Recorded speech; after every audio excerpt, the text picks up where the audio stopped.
Imagine planning the perfect escape. Sun-kissed beaches, the gentle rhythm of the ocean, the promise of pure, unadulterated relaxation. You've envisioned this moment for months, dreaming of a week where your biggest decision is what kind of tropical drink to order next. But what if that dream vacation suddenly comes with a hidden cost, a family obligation disguised as a simple request, threatening to turn your blissful getaway into a childcare nightmare? What would you do when your family expects you to sacrifice your hard-earned vacation time, simply because you're the available one? Before we dive into this sticky family drama and uncover whether our protagonist is truly out of line, if you're as fascinated by these real-life dilemmas as I am, make sure to like, subscribe, and comment for more Reddit stories. Your engagement helps these tales reach even more people. Okay, let's set the scene. Our storyteller, a 28-year-old single, child-free man, let's call him Alex, is gearing up for a much-anticipated family vacation. Every other year, his family convenes at their small vacation house down in sunny Florida.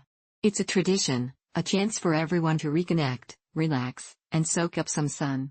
This year's trip is just 3 weeks away, and the guest list is packed. Alex's older brother, Mark, his wife, and their 2 kids, an 8-year-old boy and a 5-year-old girl. Then there's his younger sister, Sarah, her husband, and their 4-year-old son. And, of course, Alex himself, single and intentionally child-free. Everyone's footing their own bill, contributing to the shared experience.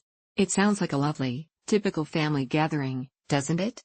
A week of shared memories, good food, and perhaps a bit too much sun.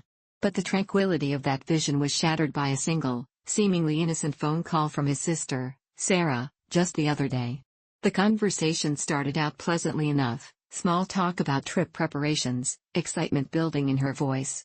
Then, the tone shifted. Sarah began to explain that she and Mark had been coordinating, planning something special for themselves and their spouses. A couple's day, she called it.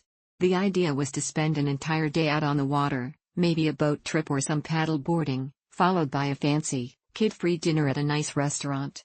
A well-deserved break for the parents, a chance to reconnect as couples. And then came the question, delivered with a casual air that belied its true weight. "Hey, Alex, would you mind watching the kids for us that day?" Alex didn't even hesitate. His answer was an immediate, firm, no. He said it calmly, matter-of-factly, expecting it to be accepted. But Sarah clearly thought he was joking. There was a pause on the line, a slight chuckle, and then she pressed him, "Seriously, though? You can, right?" When Alex doubled down, repeating his refusal, the atmosphere on the phone line changed entirely. The light-heartedness vanished, replaced by a palpable annoyance. "Why not?" she demanded, her voice rising in pitch. "Why can't you help out this one time? Why are you being so selfish?" And that's where the heart of Alex's dilemma lies. He likes his nephews and niece. He truly does. They're good kids, generally well-behaved, and he loves them as family. But here's the kicker, Alex is just not a kid person. He's babysat them before, out of obligation, and he hated every single second of it. It's not about the kids themselves, it's the constant supervision, the endless demands, the complete drain on his energy and personal space.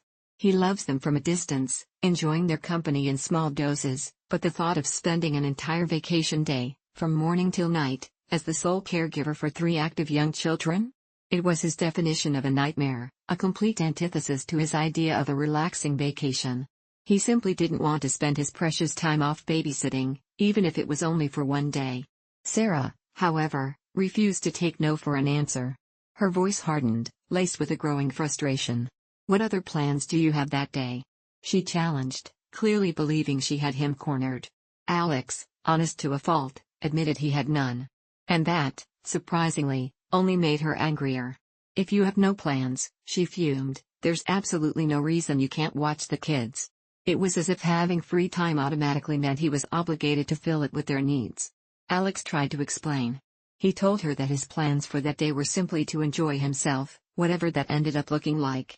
Maybe he'd read a book by the pool, maybe he'd go for a long walk on the beach, maybe he'd just nap. The point was, his plans did not involve children. This declaration of autonomy, this assertion of his right to simply exist and enjoy his vacation without specific obligations, pushed Sarah over the edge.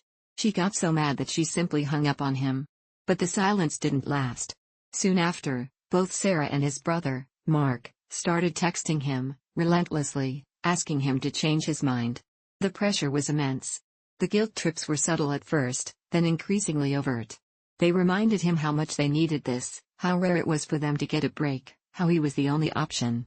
In the past, Alex's parents would typically step in to watch the kids for such date nights or couples days. But this year, their parents aren't able to make it to the vacation. And suddenly, Alex became the default, the fallback plan, simply because he was single and child-free, implicitly assumed to have nothing better to do. He feels strongly that it's not his responsibility to watch their kids, that he has a right to say no, especially on a vacation he paid for.